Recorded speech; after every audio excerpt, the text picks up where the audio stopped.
ধর্মঘটের দিন নেতার গালে চড় মারার প্রতিবাদে থানা ঘেরাও করে বিক্ষোভ দেখালো সিপিএম। ঘটনায় ব্যাপক চাঞ্চল্য ছড়িয়েছে গঙ্গারামপুর ও বালুরঘাটে।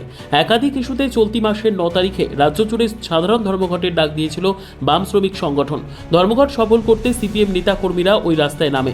বুনিয়াদপুরে পিকেটিং করা হয়। অভিযোগ, সেই সময় বংশিয়ারি থানার আইসি অসীম গোপ সিপিএম নেতা মাজেদার রহমানকে সপাটে চড় মারে। মাজেদার কলকাতায় গিয়ে আইসির বিরুদ্ধে হাইকোর্টে মামলা করে। সোমবার জেলার বিভিন্ন থানার অবস্থান বিক্ষোভ কর্মসূচির ডাক দেওয়া হয়।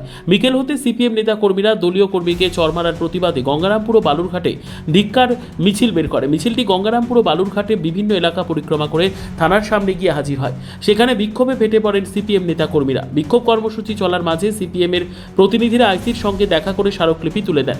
গঙ্গারামপুরে থানার সামনে অবস্থান বিক্ষোভ কর্মসূচিতে নেতৃত্ব দেন জেলা সম্পাদক নন্দলাল হাজরা। গঙ্গারামপুরে এরিয়া কমিটির সম্পাদক জীবন সরকার, সিপিএম নেতা অচিন্ত চক্রবর্তী, পার্থ সরকার, সারা ভারত ক্ষেত মজদুর ইউনিয়নের জেলা সম্পাদক সুবীর দাস। অন্যদিকে বালুরঘাটে বিক্ষোভ অবস্থানে নেতৃত্ব দেন কমরেড অনিমেষ চক্রবর্তী, শাহজাহান সর্দার, কল্যাণ দাস, অমর সরকার প্রমুখ।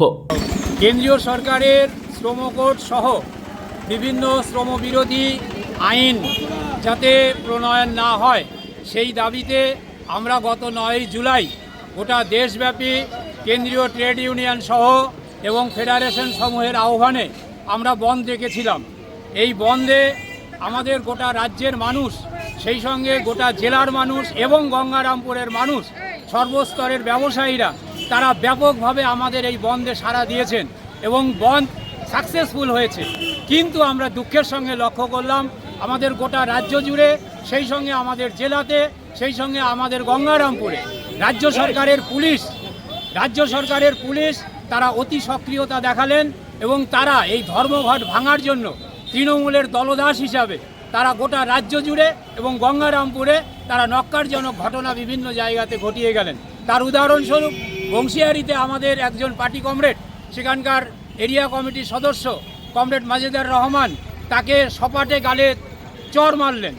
এই যে একটা আচরণ, পুলিশের ঔদ্ধত্যপূর্ণ আচরণ, এই আচরণের প্রতিবাদে আমরা গোটা রাজ্য জুড়ে এবং গোটা জেলা জুড়ে বিভিন্ন থানার সামনে আমরা অবস্থান বিক্ষোভ কর্মসূচি পালন করছি এবং আগামী 24 তারিখে আমাদের বুনিয়াদপুরে এসডিওপিওর কাছে আমাদের ডেপুটেশন আছে। আজকে এখানে 2 ঘন্টার অবস্থান কর্মসূচি আমাদের সফল হবে। ব্যুরো রিপোর্ট, উত্তর বাংলা সংবাদ।